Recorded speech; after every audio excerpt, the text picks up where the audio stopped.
If you wouldn't mind just putting your heads to the screens for just one moment prior to our next talk.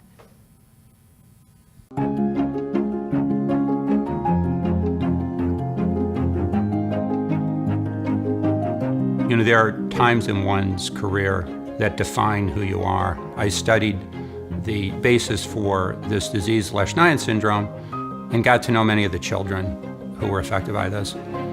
And there was one young man who I got to know very well, and it turned out during one of his stays with us in Ann Arbor, I identified this specific mutation that caused his disease. It was incredible. When I met his mother, I, with incredible excitement, shared with her this story and that we found the mutation that caused his disease. And she looked at me and she asked, "How is this going to help my son?" And at that time, I was punched in the stomach. And it struck me that, in fact, this incredible science wasn't going to help him. From that moment, I really tried to develop a concept around how to not only treat him, but treat others that have diseases like him. And that was in the very early days when there was just early whispers of gene therapy. And I said, that's it. When I first met him, he told me about his aspirations and his goals and his plan to cure rare diseases in children. Gene therapy is to introduce the normal version of that gene into your cells to treat the disease at its root. But in order to achieve that, we need to technically develop approaches that just weren't available before. There have been attempts over the years to try different approaches, but the one that seems to work the best and the one on which the entire field has been based on is the concept of using a virus. That sounds crazy. Why would you give someone a virus? Basically, what I've been trying to do for 3 decades is to engineer viruses so that they don't cause disease, but using the power of a virus that very effectively and efficiently can seek out our cells, but in this approach for gene therapy to deliver a therapeutic payload.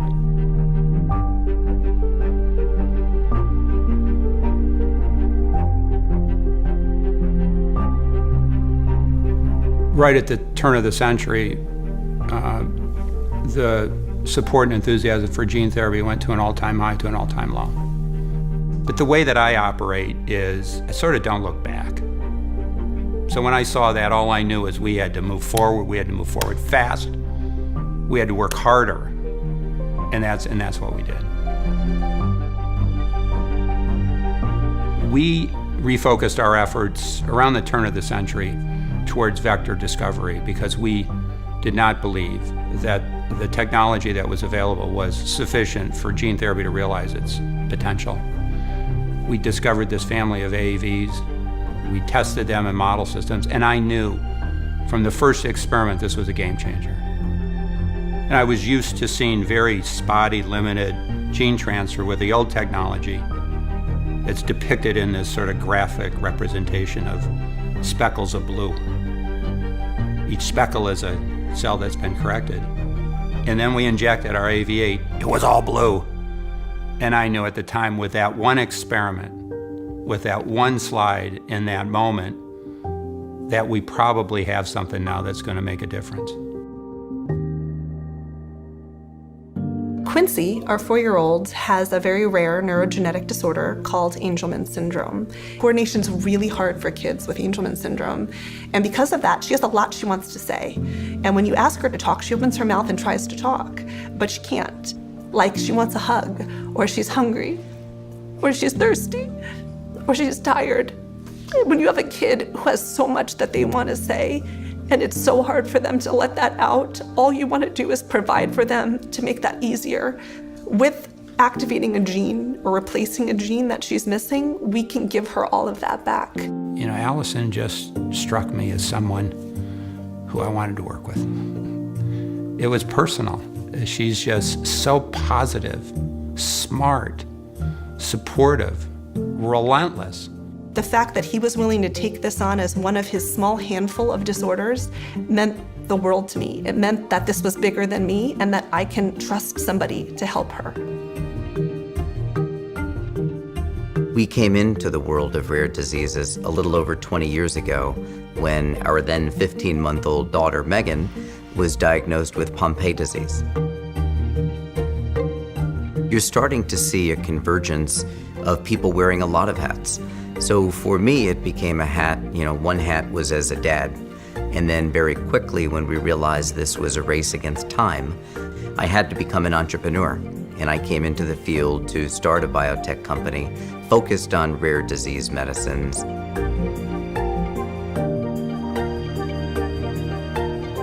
Jim Wilson is thinking about how do you deliver these gene therapies to everybody in the world?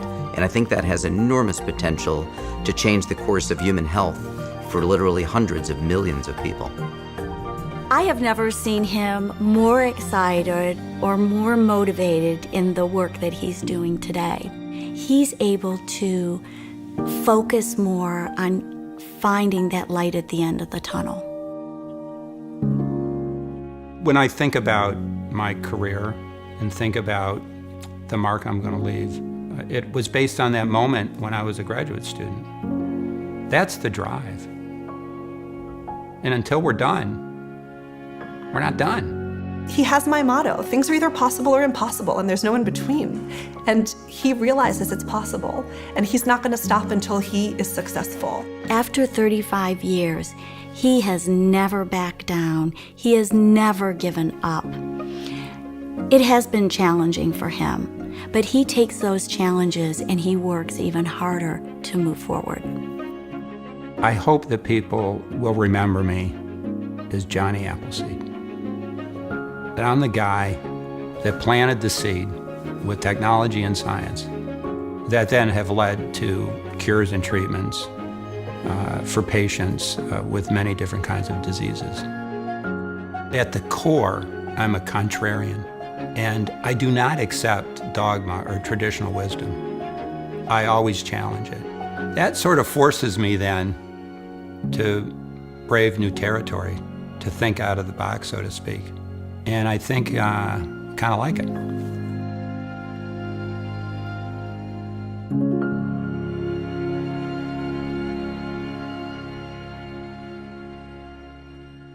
So I don't think I need to give an introduction for our next speaker, but we are so proud of you, and we're so proud that you're part of our community. He was nominated for the Sanford Award for research and changing medicine, and 3 people in the world were nominated, and he's one of the 3 nominees. And this, when I was asked to have an interview for his nomination for this award, it was obvious that I had to do that because I had so many positive things that I could say about why he would deserve that award.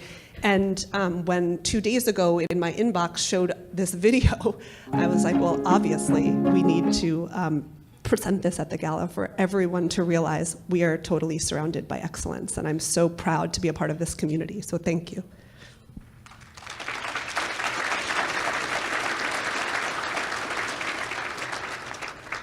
So just in case you fell asleep during that video, Dr. Jim Wilson is here to talk to us. He talked to us last year about our gene therapy program in Angelman Syndrome, and hopefully you all realize that he is the, if not one of the top pioneers in gene therapy in the world.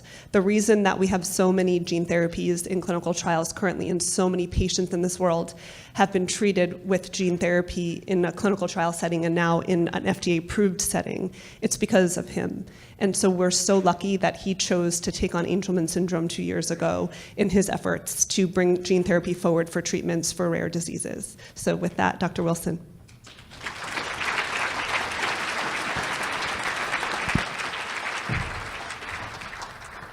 Never a dull moment with Allison. I do want to give credit to the person who deserves all the credit, and that's my wife, Lisa.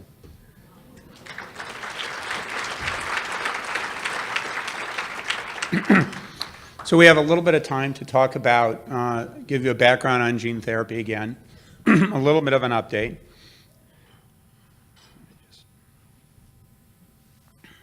Here There we go. Sort of gave a little bit of a background on how we deliver genes, but I thought it would be a good idea just to get a baseline on where we are and what we're trying to do. What we're trying to do is encapsulate the normal version of the gene that's defective in your children, and then deliver that vector, seek out the right cells, deliver its payload, and that normal version of the gene would then take up residence in the cell and express the protein correcting a defect that relates to loss of function. This is not going in and fixing the mutation. This is not modifying the expression of our genes. It's adding a normal version of a gene that's not there. Sort of like the Trojan horse, it delivers its payload, and then it should go away, so the only thing that's left is a normal version of that gene. And as I mentioned in the video, the approach that we took 3 decades ago that really established the foundation of the field was the notion of using a virus as a delivery vehicle. And there are a lot of different viruses that you probably hear about, often cause diseases, often horrible diseases. But what they have at their core is the ability to very efficiently transfer their genes into cells, into our cells. It's with unbelievable speed and efficiency. So what we try to do is capture that biology by taking out the disease-causing genes and putting in the normal version of the gene. And after decades of failures, we finally landed upon a type of virus called AAV that we thought would have the properties necessary for this to be successful in humans. So what's the status of gene therapy for Angelman syndrome? And I guess if you remember this, then you can forget about everything else I'm going to talk about the rest of the time with me. We're getting close, but what's left? Question is, will it work? If we get the gene into the cells, and our lab, as well as a number of others, have shown in mouse models that there's evidence that there may be able to be a correction of function. So at least partial correction, and that's a good development. Is it safe? Well, the devil is in the detail, and there is substantial work underway. As Allison had said, it's incredible the amount of companies and academics that are working with these vectors. We're going to leverage that experience to make sure when we move into patients with Angelman syndrome that we do it as safely as we can, but it depends. And can we deliver the genes to enough cells to the brain for it to be helpful? And this is really the crux. And this needs to be sorted out in larger animals, which we're doing. We're not there yet, but we're getting really close, and I'll share with you how close we are getting. I think the critical path to moving forward with an approach that would likely be effective and safe is how efficiently can we deliver the genes to the sort of globally to neurons in the central nervous system. And this is the same challenge that confronts literally all or most gene therapy programs. So I'm going to talk about different ways in which this can be achieved. One is sort of the first generation approach in which, if you can see this, upper left, it's directly injecting a solution of the vector into the brain through multiple burr holes. This is challenging if you need global distribution of the vector, because on the lower left, what you'll see is that the vector only goes slightly around where the burr hole is, and that would require many, many burr holes. Now, modeling this is challenging because the upper right is drawn to scale the difference in the size of a brain of an infant versus a brain of a mouse. And if you put a needle in that mouse brain, it'd go all over the mouse brain, but it would not be the case in the human brain. What we've been able to show as well is that you have to be very careful, because if you inject too much of the vector in that burr hole, you'll get inflammation and pretty significant toxicity, as we saw in dog studies over on the lower right. So this is a great model in order to test the hypothesis whether genes, when delivered to the brain, would be useful. But scaling this treating a more global CNS disease is really going to be challenging. there was a vector we discovered called AAV9, shown here, that has some pretty incredible properties of crossing the blood-brain barrier to some level. This is a challenge for all of drug developers, but this is even a larger challenge for gene therapists because the drug is a big particle, so it has to somehow get across this barrier. And a graduate student in my lab, Christy Bell, developed an hypothesis on how this could be shuttled across. But nevertheless, there have been some attempts, and you'll be hearing about this, and I hope you become students of this as well as we get to know each other and you read in the news, about simply injecting this into the blood, the vector containing the gene, crossing the blood-brain barrier and getting into the brain. There's such a spectacular success using this approach and this vector that it's useful focusing on that and whether we can leverage this for Angelman syndrome.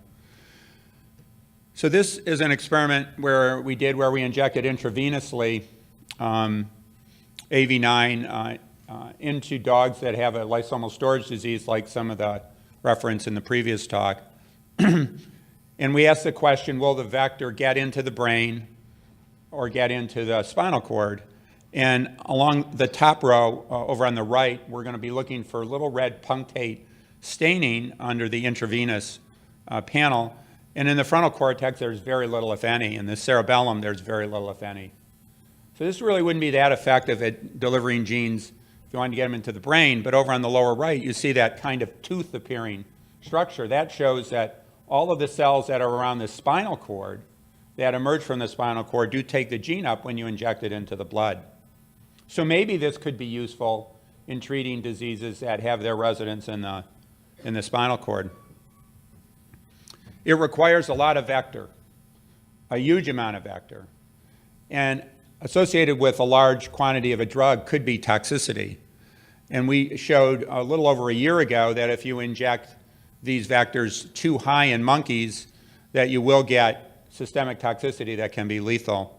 This just shows different parameters such as blood platelets on the upper left, bilirubin, and that one animal, as depicted in red, got very sick. The platelets came down, bilirubin went up, and we had to euthanize the monkey. And we've seen that the dose that's necessary to drive the vector into the spinal cord is approaching the dose that may have significant toxicity. So you cannot take this one lightly when you move it into the clinic. With that said, colleagues at Nationwide Children, Brian Kaspar and Jerry Mendel, identified a disease where they thought the risk and the benefit would be justified. And that's a neurologic disease. It's a degenerative neurologic disease called spinal muscular atrophy type 1. So we shared with them the technology, and they developed it for treating this disease. And this disease is called the floppy baby syndrome. Babies are born normally, but they never achieve any milestones.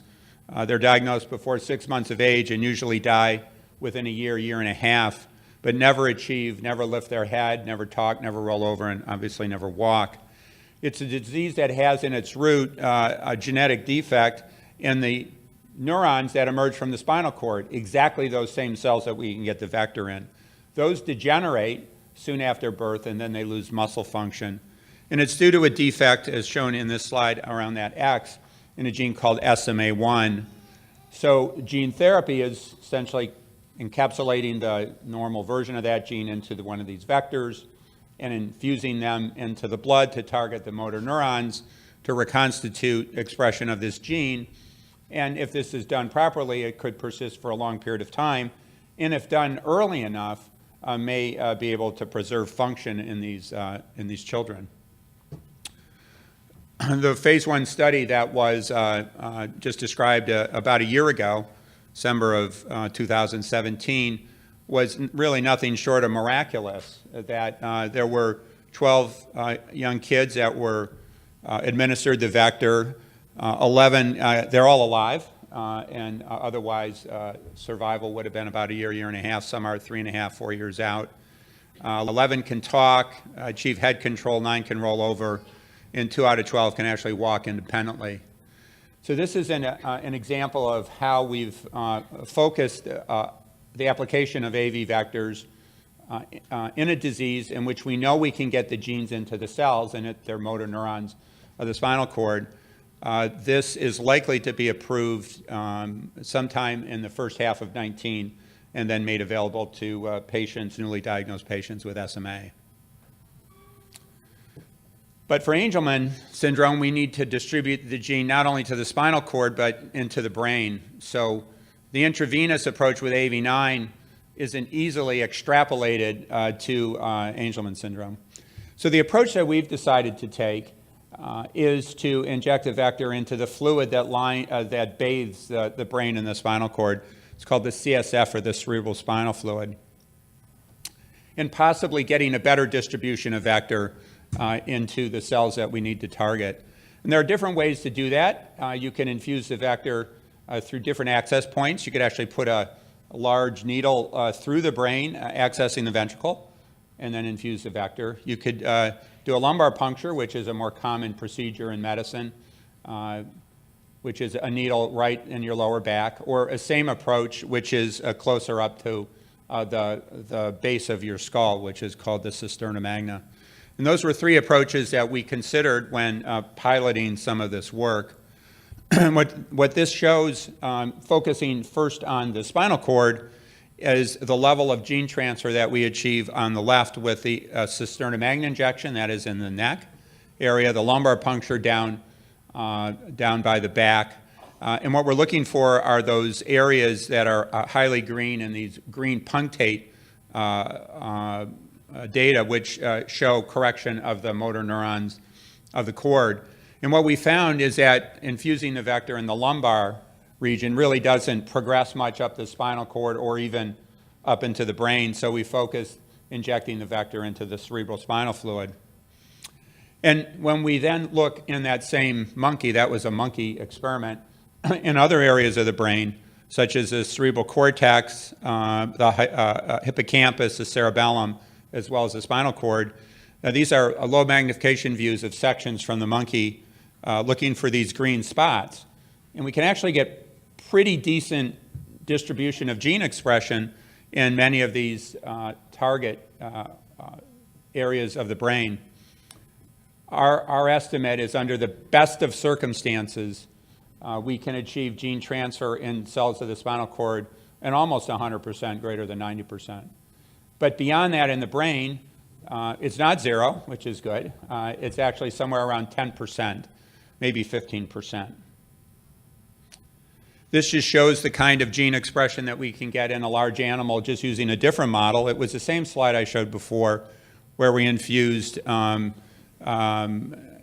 intravenously, IV, or in the cisterna magna, a vector in a dog model of a lysosomal storage disease. If you just compare the right side columns, that intravenous approach, very little gene expression in the brain, but the cisterna magna, again, we think around a 10%, maybe 15% level of gene expression.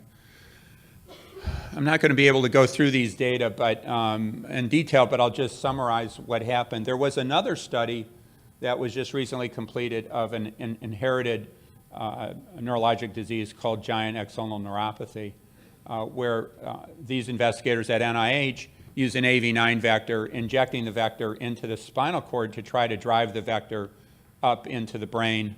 And the first research subject died subsequent to gene transfer, not from the gene transfer, just from the disease. And an autopsy was done, and tissues were harvested to analyze and ask the question, how far did the vector go? And that confirmed the monkey data, that it really doesn't go very far, so you're going to have to take a slightly different approach. So this is the rule that I'm going to put out there, and this is the rule that hopefully we can come back to you and change, which is called the 90-10 rule. And that's based on our fairly extensive experience. How efficiently can we get genes into the central nervous system? Like I said before, it's in the spinal cord, sensory neurons or motor neurons, greater than 90%. So any disease that has its root there, whether it's due to a poison gene or a defective gene, there's sort of a mad rush of many different labs and companies using this approach to treat those kinds of diseases, including ALS. The neurons outside of the spinal cord in areas of the brain that would be relevant to Angelman syndrome, it's not 90%, it's probably around 10%.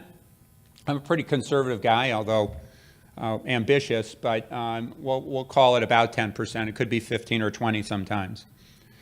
The point is we probably need more than 10% in the brain to be effective in Angelman syndrome, but that's where we are. So we, as well as others, have engaged in trying to progress a program forward that would lead us into the clinic with what we would hope to be a successful first-in-human gene therapy study. And thanks to the support provided by FAST, we've really begun this program about a year ago on multiple fronts, and just want to describe kind of the approach that we're taking. The first question we ask is, if we could get the gene, the UBE3A gene, into the cells broadly into the brain, would it be effective? Because it may not, but there was a lot of work that was done prior to our efforts that would suggest this would be the case. But these data are really encouraging, because it could be the opposite. It could be that you can't reverse function, or that there's been degeneration. So that's the first question. If that's correct, then we have to ask the question, what method should we use to try to get genes into the numbers of cells that we need to deliver the genes to? Because it's unlikely going to be the same method that we use in mice, because it's so easy in mice. So we've just, again, done work in the mouse model. We used a vector that came out of a different lab called PHBBE that has this incredibly magical properties that what AV9 does moderately well, it does incredibly well. You inject it into the blood and it goes to the brain. You can see that picture down there. That's a mouse brain. Every cell literally has the gene. Unfortunately, it only works in mice and only works in one strain of mice. But we're trying to learn why and try to redirect that to a version that works in primates. So we have a way to get genes broadly into the brain, and then we measure for expression, and then we measure through all of those really interesting behavioral assays that you heard about all day. This is just an example of using that vector approaching two different forms of UBE3A in a knockout mouse, and we can get pretty good gene transfer. You see those brown speckles. Those are pretty much the majority of neurons that have taken the gene up in important areas such as the hippocampus. And then we've done the same kind of studies that you've heard about before, which is inject the vector into an animal that's mature and determine whether the animal can function better. This is the elevated zero maze assay. Black is, higher number is good. The black is wild type. The pink is the mutant mouse. And then we can, with one of these forms, we can completely reverse that abnormal phenotype. This interesting marble bearing assay that you heard about a few talks before. Again, the black high number is a good score. Black is normal. The pink is abnormal. And then with both different versions of the gene, we can get correction. Now, the relationship of these phenotypes or assays to patients is questionable, but there's still abnormalities due to the defect in the gene. But not all of them are corrected.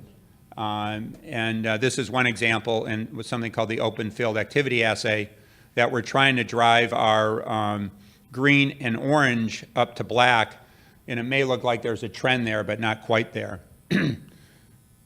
I would hesitate to extrapolate too much literally from these assays to what we expect in the clinic. But the bottom line is there's significant abnormalities in the mouse model as a result of a defect in a gene. You put the normal version in, and in many of these assays, the mice look better. So I'll just conclude with sort of a statement about the rule. What's a critical path to a successful clinical trial? Well, I suggested that I made the rule. It's the 90-10 rule, so anyone can question it. I'm sure they will. It's the way science should work. But why don't we change the rule? That's what I like to do. So our goal in our lab, in our program, is to call it the 90-80 rule. So that rather than 10 or 20% gene transfer into the cells of the neurons, we have 80%. And I'm pretty confident that if we can achieve 80% in a safe manner, that this is going to work. How much of a leap is that? I don't think it's that much of a leap. You have to remember, we labored for 2 decades in which the efficiencies were 0.01%. Now, 0.01% to 80% is a leap. But it's not 1% to 80, it's 10% to 80. So a 2-fold improvement in this way, a 2-fold here, and a 2-fold there, I think we're going to get there. And with that, thank you for inviting me back. Apologize for the drama that preceded this little video here, but I do appreciate you showing that, I guess. And happy to answer any questions.